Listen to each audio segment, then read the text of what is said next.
Olá, seja bem-vindo ao programa Família Projeto de Deus, que está ao vivo pela TV e também pelo Facebook. Defender a vida é um dever de todos os cristãos. A vida é um dom mais valioso que Deus nos deu. Mas, infelizmente, nos últimos tempos, temos testemunhado vários atentados contra a vida, assassinatos, abortos e muitos suicídios. Nosso Deus é o Deus da vida e o seguimento de Jesus nos convida a sermos mensageiros de vida e de esperança. A vida é sempre um bem, é uma manifestação de Deus, é um sinal da sua presença, é um vestígio da sua glória.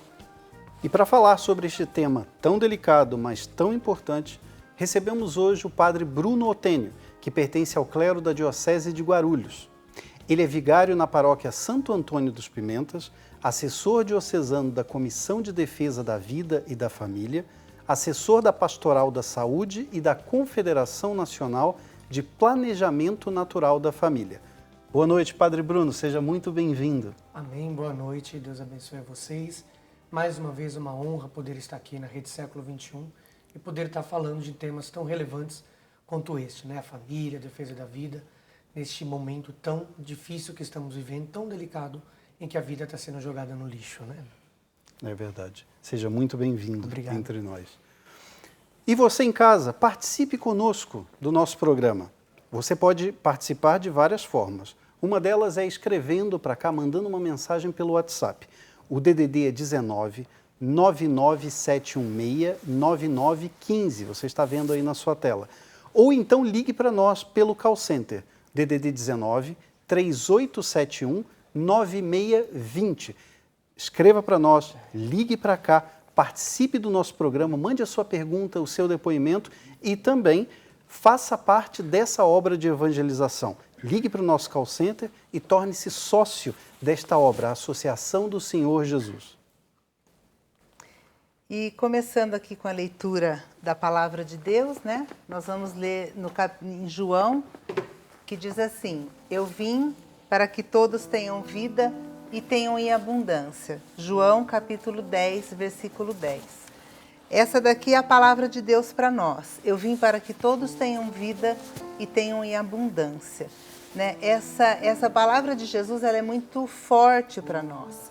Porque Jesus não quer que a gente tenha uma vidinha mais ou menos, uma vidinha de qualquer jeito. Não, o Senhor quer que a gente tenha uma vida plena.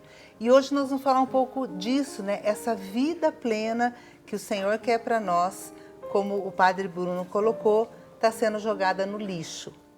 Então, gostaria de passar a palavra para a minha companheira Renata, para fazer a pergunta.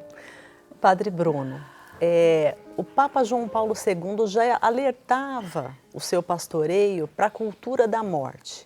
O senhor, como padre, em que momento que o senhor sentiu que defender a vida era algo a ser, que demandava dedicação, o seu tempo, o seu estudo? Como que começou a sua relação com essa bandeira da vida? Desde a minha juventude, eu já tive uma vida que foi inserida nos meios de políticas públicas. Eu sou do Grêmio Estudantil desde que eu era jovem, né? Se eu me recordo da minha quinta série até o terceiro colegial, as chapas que eu participei, ganhei todas. Né? Se eu oscilava entre presidência, secretário, suplente. Então eu já, de alguma forma, fiz parte desses movimentos estudantis, essas coisas. Quando eu entrei para a igreja, que eu me converti à igreja, comecei a participar, foi na época da Pastoral da Juventude. E eu comecei, então, a estudar, né? Porque a Pastoral da Juventude tem um viés mais político neste ponto, e eu comecei a me inteirar qual era o pensamento da igreja com relação a algumas opiniões políticas. Até porque esse movimento estudantil muitas vezes financiado por movimentos mais, né, politizados, muitas vezes que já tem uma conotação mais de esquerda nessa situação toda.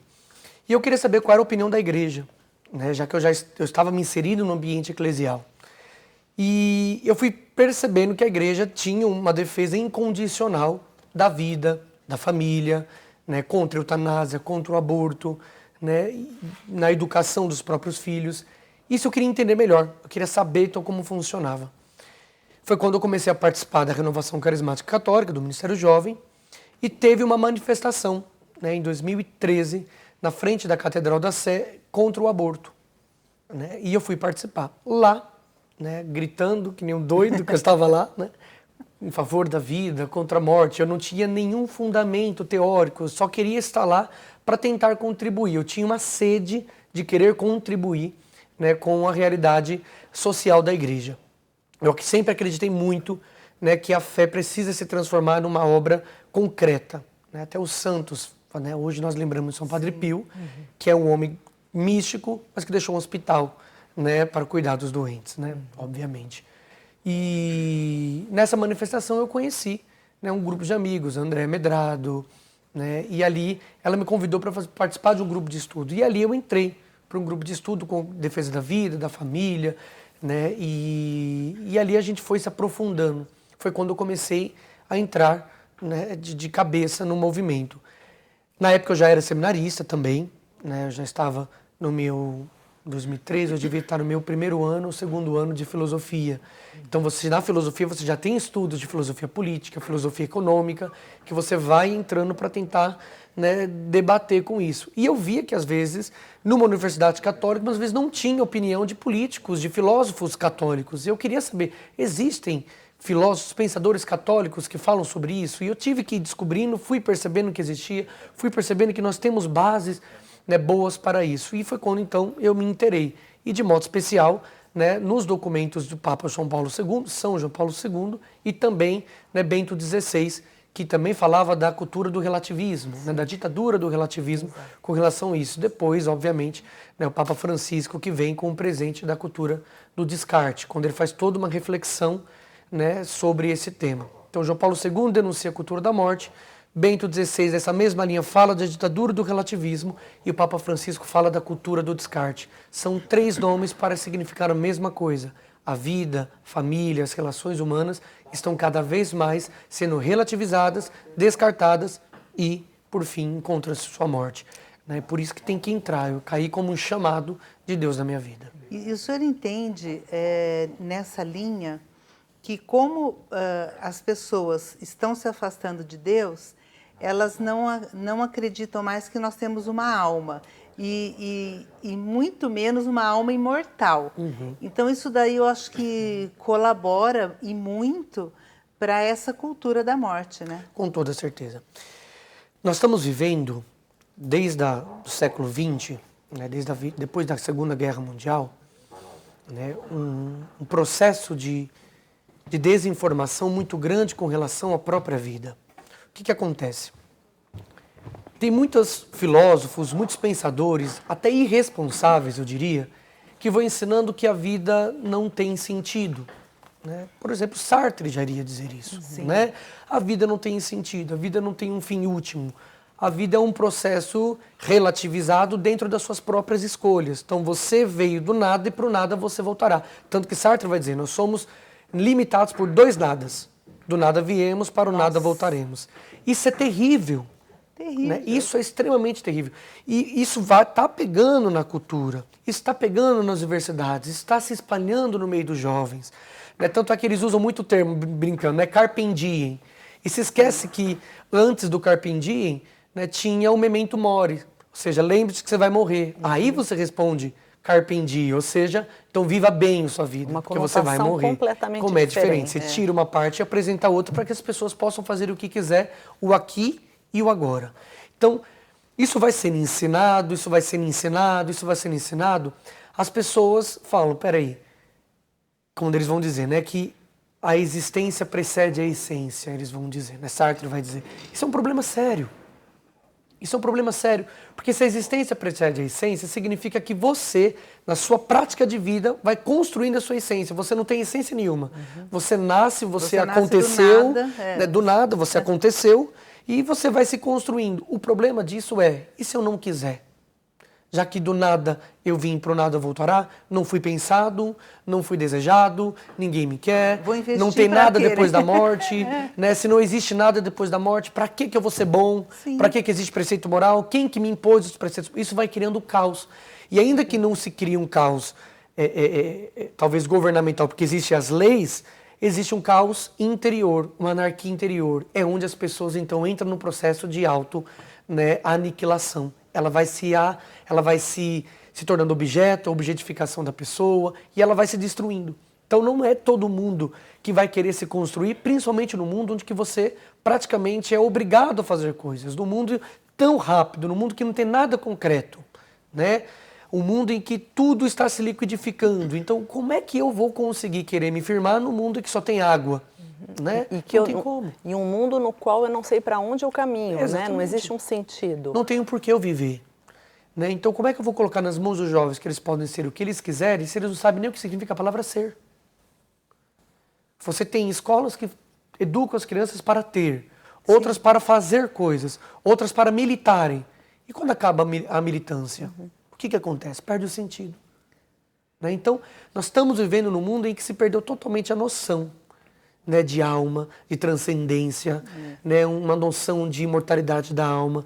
E isso é de extrema e urgência e importância recuperar isso no ser humano.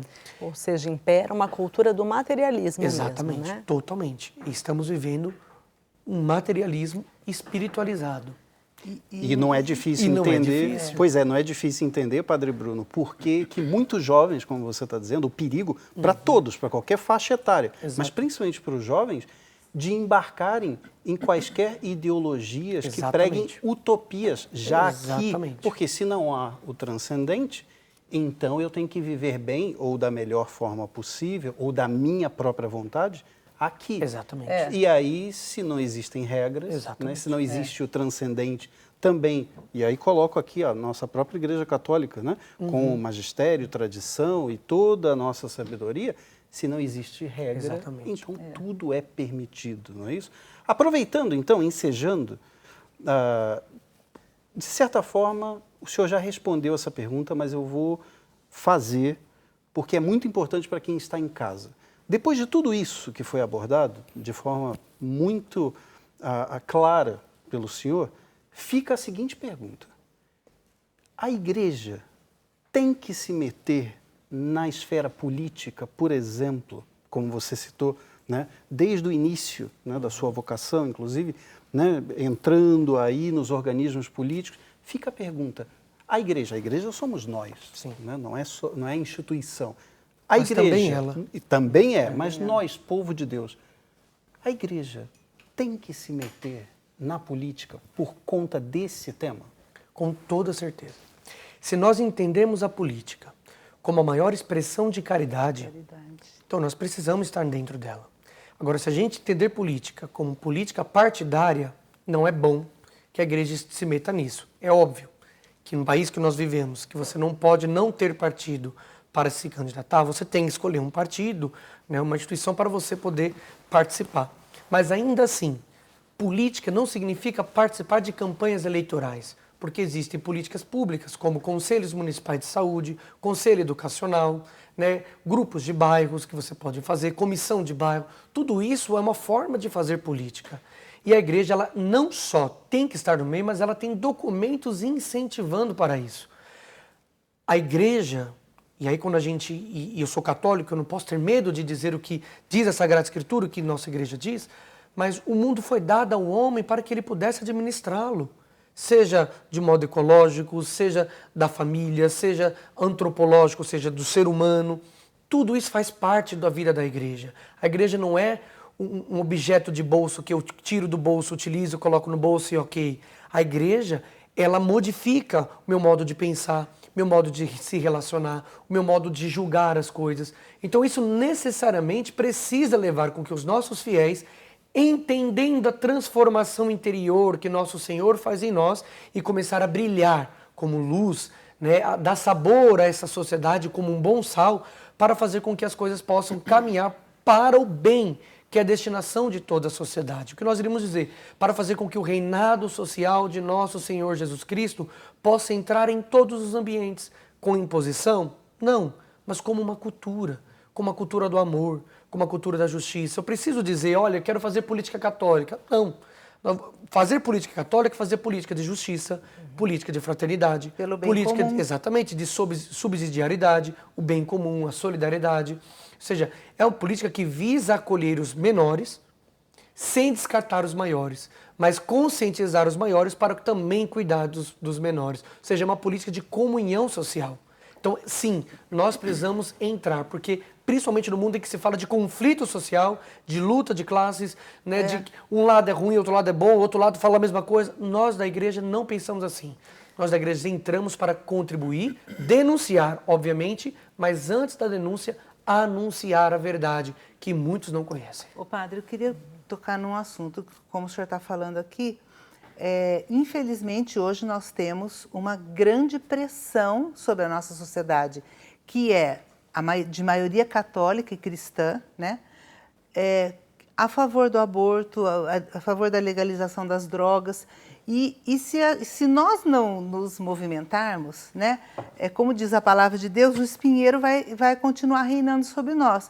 Porque tem gente que fala, eu não quero saber de política, política não é comigo. Ok, só que você não quer saber, mas você está sob essa como a gente pode, política. essa influência, exatamente. Então, você não quer saber, também não vai colocar a mão, porque é um lugar sujo, e a gente está vendo que realmente é muito difícil, mas se a gente não for com as armas que nós temos da igreja, né, a favor da vida, a favor da família, que está querendo ser destruída, né? Então, a gente tem, como o senhor falou, obrigação de assumir, mesmo às vezes contra a vontade de entrar, né, padre, para fazer. O Antigo Testamento deixa isso claro. O meu povo perece por falta de conhecimento. Então, assim, eu acho que está mais do que na hora, né, tanto dos padres, e estou me incluindo nisso, quanto dos formadores, né, quanto de catequista, quanto da próprios agentes pastoral, começar a criar a consciência de que a igreja não é apenas uma instituição de espiritualidade. Não é isso. A igreja, ela é uma religião, ela é um caminho que nos leva a nos religar com o sagrado, com a verdade. Bento XVI, ainda enquanto padre, né, o Joseph Ratzinger, né, ele escreveu um livro, que é um dos livros mais fantásticos que eu assisti na minha vida, que eu li na minha vida, né, que chama-se Introdução ao Cristianismo. Um dos livros mais fantásticos da minha vida. E nesse livro ele coloca, a verdade, ela não é só um fato, ela é um caminho. Então, se a verdade é um caminho, quando descubro algo, eu preciso trilhar por meio dessa verdade. Então, não basta saber que eu sou pecador. Eu tenho que fazer alguma coisa para me livrar do pecado. Não basta saber, portanto, que alguém está passando fome. Eu tenho que ir lá dar de comer. Não basta saber que alguém está passando sede. Eu tenho que ir lá e dar de beber. Resumindo, os católicos precisam voltar a entender o que é a igreja para o mundo. Primeiro, construtora de civilizações. O Ocidente é erigido sobre a construção e organização desta ordem que a Igreja Católica erigiu. Que estão destruindo de todas as formas. E daí eu abro um parênteses para lembrar que antes do cristianismo, a vida não era valorizada como valor. Exatamente. Né? As mulheres não Exato. tinham direito, as crianças não tinham direito à vida, o cristianismo trouxe isso. Exatamente. Né? É tão importante a senhora dizer isso, porque assim, quando a gente olha hoje, por tudo que a Igreja Católica faz, eu sempre falo isso nas minhas homilias, nas formações que eu dou para o meu povo. Se hoje, né, brincando, né, tem um Thanos, né, dos Vingadores que estrala o dedo, metade do universo desaparece. Se nós tivéssemos hoje esse poder de fazer isso e desaparecer todos os católicos e tudo que é católico no mundo, eu não dou meio dia para as pessoas dobrar o joelho, começarem a pedir a Deus, que talvez eles nem acreditem, os católicos e tudo que é católico voltar. Porque se isso desaparecer, vai desaparecer o quê? Hospitais, orfanatos, postos de saúde, asilos, escolas, universidades, missionários que gratuitamente, né, como em Pemba, se nós olharmos para Pemba, a situação que está vivendo, que eles estão vivendo, são os cristãos dando de comer no Haiti, na África, na Amazônia. Por mais que possam ter conflitos teológicos, quem está falando de fato da Amazônia somos nós. Nós tivemos um sínodo da Amazônia. Então, para dizer que é a igreja que ainda, de modo hoje bastante humilde até, que ainda está movimentando os trabalhos sociais, iria assumir as cestas básicas que as pessoas pegam, que às vezes pegam menos católico do que a gente imagina, porque tem irmãos de outras igrejas, tem ateus, tem irmão das nossas comunidades carentes, que pegam, né, as nossas cestas básicas. Tudo isso iria sumir. Então, por que eu preciso participar da política? Porque nós já fazemos política. Infelizmente, a gente só está terceirizando a responsabilidade dela.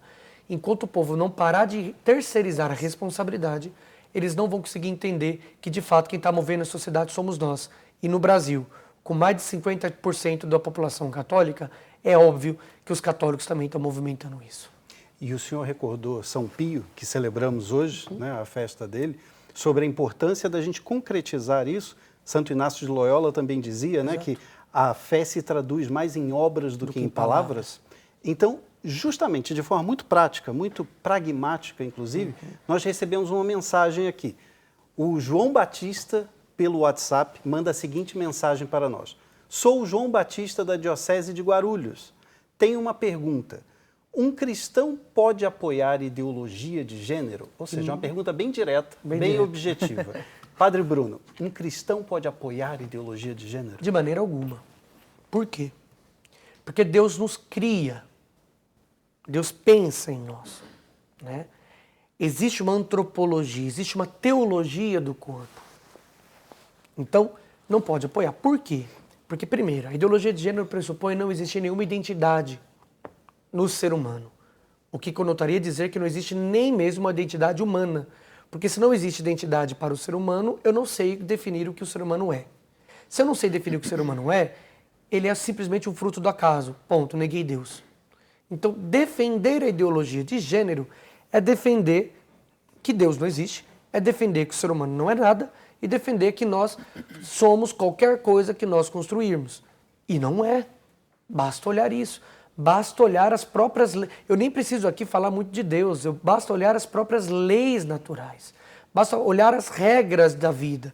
Basta olhar as leis da física, que você vai perceber que não tem como apoiar um absurdo que é ideologia e não é ciência, não é antropologia, não é teoria, não é nada disso. É uma ideologia que visa desconstruir a identidade humana, porque desconstruindo a identidade humana eu desconstruo tudo que é do passado dele, inclusive a religião. Então, se eu parto do princípio de que o ser humano possui uma essência, tendo uma essência, tem uma sexualidade, tendo uma sexualidade, né, possui um fim último, eu não consigo desconstruir muito. Eu não consigo ir muito longe com as ideologias. Por quê? Porque os próprios direitos humanos vão dar a ele a garantia de defesa. Quando eu defendo uma ideologia de gênero, eu estou defendendo que uma anarquia absoluta de que o ser humano pode fazer dele o que ele quiser. Se ele pode fazer dele o que ele quiser, não tem direitos humanos, porque nem defini-lo eu consigo. Não tem direito das mulheres, esquece a Lei Maria da Penha. Porque o que é mulher? Não sei definir. Né? É qualquer coisa. Não tem como definir o que é o ser humano. Quando você tem, por exemplo, em lugares, em outros países, em que teve uma mulher e um homem que conseguiram, na lei, gente, isso não é brincadeira, tá? Isso vocês podem pesquisar, que conseguiu na lei dizer que é um híbrido, que é meio homem, meio dálmata. Senhor. E tudo isso e tem dono. E tem dono. Não pode falar dono, agora você tem que falar tutor. Ou cuidador. Né? Tutor, porque agora você falou dono, nossa. Não pode porque mais, né? o animal é uma vida, ele não pode ter dono. Mas gente. O bebê no ventre não é. Então, e é isso que acontece. Né? Então não tem como apoiar a ideologia de gênero. E eu posso dizer com absoluta certeza, apoiar a ideologia de gênero é imoral e pecado. Não estou dizendo que todos que apoiam, muitas vezes por ignorância, são imorais ou pecadores. Pecadores todos somos. Mas um católico, que se diz católico, apoiar ideologia de gênero, ele está cometendo um pecado imoral e pecado gravíssimo contra o homem. Inclusive, eu li uma reportagem que tem mais de 70 tipos de gênero. Mas não. Judith Butler ela vai avançar. Judith Butler vai dizer que existe o número de gêneros é o tanto quanto existe de seres humanos. Se eu quero ser uma árvore. Você pode ser. Eu posso ser. Pode. Eu saio hoje daqui e vou ser uma árvore. Meu marido não vai gostar muito, mas quer ser uma árvore. Então, é um negócio assim, como o senhor falou, tira a essência do ser humano, vira uma loucura, né? Porque é a ditadura do relativismo que o Papa Exatamente, porque você Bento relativiza XVI. totalmente a figura humana. E assim, eles não vão relativizar canguru, eles não vão relativizar tartaruga, Eles não vão relativizar a planta e nem o micróbios que ele vai achar em Marte. Ele vai relativizar O o ser humano. único que pode ser relativizado. Inclusive, Aquele feito à imagem e semelhança de Exatamente. Deus, né? E Exatamente. daí, por consequência, já relativiza também o segundo valor que o senhor colocou tão bem no começo, que é a família. Exatamente. Porque se família é constituída entre homem e mulher, como Deus assim desejou, né? Como diz o cardeal Comastre, Deus quis formar a família, não foi o ser humano que inventou, né? E Scott Hahn diz isso. Se a gente pressupõe que Deus é eterno, e a gente chama ele de Pai, Filho e Espírito Santo, desde toda a eternidade Deus é Pai. Desde toda a eternidade Deus é Filho. Sim. Desde toda a eternidade existe um amor em Deus. Existe uma comunhão familiar Uma em Deus. comunhão. E se eu fui criado em imagem e semelhança de Deus, um dos únicos modos que eu posso ser em imagem e semelhança de Deus é ser em família. Porque família é Deus e Deus é família. E ele mesmo escolheu uma família para vir ao Para mundo, poder né? vir ao Jesus Cristo, né? E eu queria contar uma coisa engraçadíssima de uma mulher que ela foi no cartório e casou com ela mesma. Casou de papel passado, eu me amo. Será que vai ter eu traição? Vou casar comigo mesma, e ela fez mesmo. Só que aí, passou um tempo, ela conheceu um homem, e ela se separou dela para casar com o homem. Então, Isso o negócio é você fala, entendeu? Então, você entra na internet, você vê umas coisas, você fala, gente, as pessoas piraram. Por quê? Se eu tiro Deus, que é a essência nossa, que o Espírito Santo que habita em mim, né? O Deus Pai, o Deus Filho e o Espírito Santo que habita em mim, onde há essa comunhão, se eu tirar essa comunhão, o que sobra para nós? Exatamente, não sobra nada. Sobra o individualismo, sobra apenas o eu, e como o próprio ser humano não sabe lidar com o seu próprio eu, sobra então a morte. Porque o ser humano vai querer se matar. Esse é o problema. É isso mesmo. Agora, padre, quando a gente volta para a questão da relativização da família, a gente remete de novo ao ponto que é o nosso objeto de diálogo hoje, que é a questão da vida, né? Ao relativizar a família como um valor, a gente também coloca a vida em perigo, né? Com Porque toda a certeza. família, por excelência, é o local onde a vida nasce. Exatamente. Porque assim, algumas pessoas sempre nos acusam, vocês não são pró-vida, vocês são pró-nascituro. Né? Vocês não são pró-vida, é pró-nascituro. Né? Como se nascituro fosse qualquer coisa. Não, eu sou pró-nascituro sim, mas também sou pró-vida, porque está tudo embutido. Eu sou a favor da vida na concepção, na sua geração, no seu nascimento, no seu desenvolvimento, até sua morte natural. E a prova disso, eu repito, são todos os trabalhos sociais que a igreja está fazendo. Se alguém vai dizer, mas a vida não começa no ventre, não começa na concepção. Às vezes, assim, não é rebaixando não, tá? Mas às vezes é fazendo uma ironia. O Vaticano, o pequeno Vaticano, tem mais de 24 prêmios nobres de ciência. O Brasil não tem nenhum. Se tem uma instituição pequenininha, um país pequenininho, que tem gabarito para falar de ciência e que entende o ser humano na sua integralidade, porque não vê o ser humano só como aglomerado de moléculas, mas vê o ser humano como um composto de corpo, material e alma espiritual, um conjunto, um composto perfeito. Se alguém tem autoridade para falar disso, é a igreja. Né? Não só porque tem conhecimento científico, teológico, mas porque cuida da vida, porque tem conhecimento prático, porque está na linha de frente. Eu gosto sempre de dizer, pode vir com qualquer tipo de argumento. Se você fizer o que a gente faz, a gente talvez comece a estabelecer um diálogo. Talvez comece, porque eu não negocio vidas. Né? Eu não debato se deve ou não deve matar uma criança no ventre. Não, é defesa incondicional das duas vidas, em qualquer situação. E aqui nesse ponto é muito importante, por quê? Veja como uma pessoa que entende isso é capaz de transformar uma sociedade. O que eu poderia dizer de Bahia sem a Santa Dulce dos Pobres? O que eu poderia dizer da caridade do mundo sem uma Santa Teresa de Calcutá? Como dizer da Índia sem Santa Teresa? Como dizer dos índios no Brasil sem São José de Anchieta? Que trouxe dignidade aos índios diante daqueles que muitas vezes não os respeitavam. Como? Então, assim, as pessoas falam, mas, padre, nós não somos muito pouco? Eu não sei. Talvez Irmã Dulce fosse muito pouco, mas ela transformou toda a caridade numa Bahia. É verdade. Entende? É uma pessoa, meu Deus do céu. Então é óbvio que uma pessoa é suficiente de causar muitos problemas como muitos benefícios para É alguém. isso aí. Né? Padre, a gente vai ter que dar um pequeno intervalo agora. E tá muito bom o papo, que a gente não quer nem ter intervalo, mas a gente precisa parar um pouquinho. E a gente vai ter um sorteio, tá? Depois no segundo bloco, que é um CD do Coração de Cristo, canções selecionadas pelo Apostolado de Oração.